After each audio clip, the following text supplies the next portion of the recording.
Welcome on into the show. It's a little bit of a late show today, but that's okay. Today we are going to be talking about the outcome of the presidential election. I know I have been promising for forever that we're going to talk about student loans. That will happen probably next Tuesday. No show next Monday for Veterans Day. But next Tuesday we'll talk student loans. But today we got to talk about the outcome of this election. In the headlines, Thursday Night Football actually was not a shit show for once. Good game last night.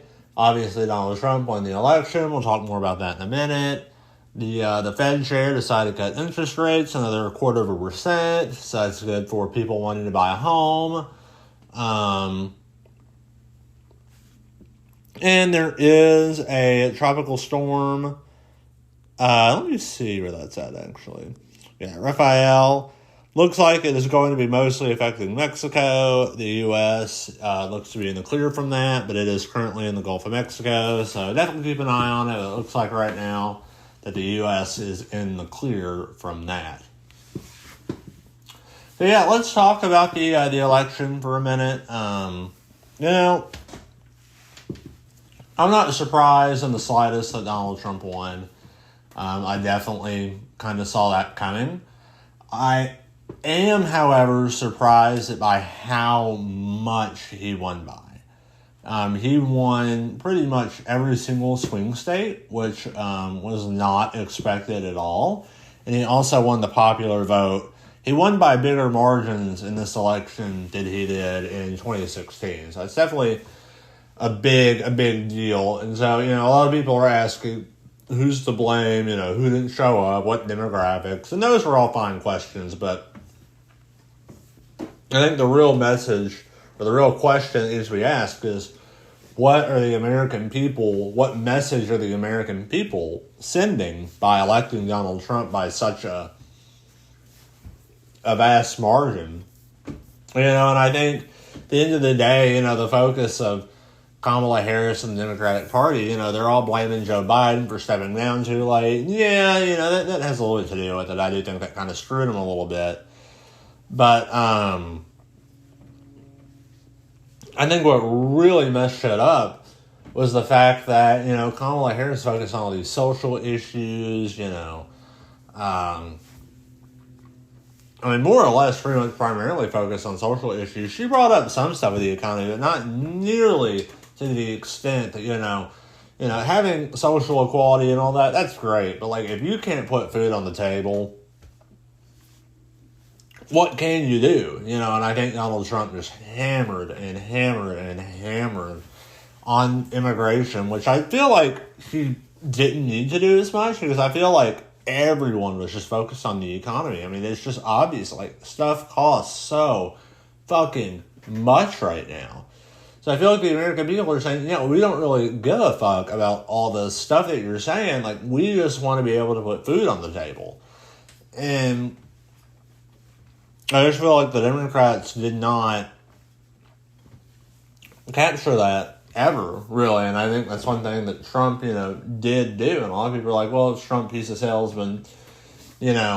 Stuff is not going to be as good as he says. But it's like, stuff was generally pretty cheap when he was president.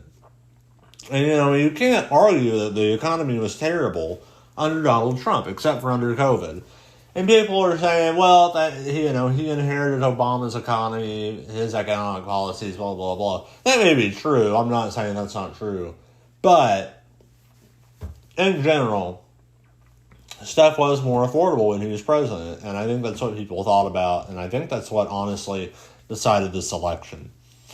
I'm not a political, economic specialist. What do I know? But I think America sent a great big message that basically said you were out of touch, with modern day working Americans who are just trying to make a living and put food on the table. We don't hear about all these stupid social issues that you keep talking about. We just want to be able to afford things and have a safe country. And I think that's what the American people said there. People have blasted, who's to blame, who didn't show up. Well, I think people did show up. I think it's just the overall message. And I do feel like part of it has to do with, she did pick a bad running mate, Tim Walz, super far left-leaning. I feel like that was the other thing, was like, she was already so far left-leaning. She really needed to distinguish herself from Joe Biden, but at the same time, distinguish herself as a moderate candidate. Because I feel like she was either pretty much saying, me and Joe Biden are the same, or she was saying, well, we're not the same. But then, you revert back to when she ran for president in 2020, and I mean, she was so far left-leaning about, like, banning fracking, and just all the different things that she was for in 2020. And so she tried to kind of distinguish herself too far away from Joe Biden. It was like, oh, well, that just means that she's, further left-leaning than we thought. So I feel like it was kind of a double whammy. I feel like she was damned if she did, damned if she didn't. But then, Tim Walz, I mean, his nickname that Republicans called him was literally Tampon Tim, about, putting tampons in bathrooms in schools. And I don't know the full story behind that, but I definitely have heard that name before. And it's just like, she should have picked Shapiro in Pennsylvania. She probably would have won Pennsylvania, making it much harder for Trump to win.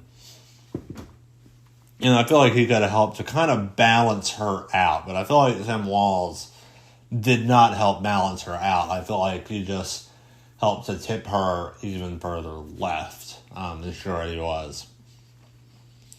So, yeah, crazy election. It's over now. Republicans will control the presidency, the Supreme Court, the Senate, and likely, it's still not decided at this point, but likely the House. So I think, Americans sent a big message that, they want stuff to be cheaper. They want the economy under control. So, we'll see what happens. I don't know. I don't know what'll happen, but we'll have to see. And then we'll come back and judge, did they do a good job on it? And if they don't, well, in a few years, we'll get a chance to vote again. So, I know it's tough for people that did not want him to win. Like I said, I honestly hated both of them. So, I don't know. But here we are. He won. So, at least we get 4 years of good quality memes. We know that for sure. So, that'll do it for today's show.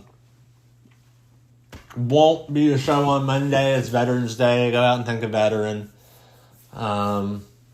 Celebrate that day accordingly. Make sure to respect our veterans out there. And then Tuesday, we will finally talk about student loans. It's been a weird week, so sorry about that.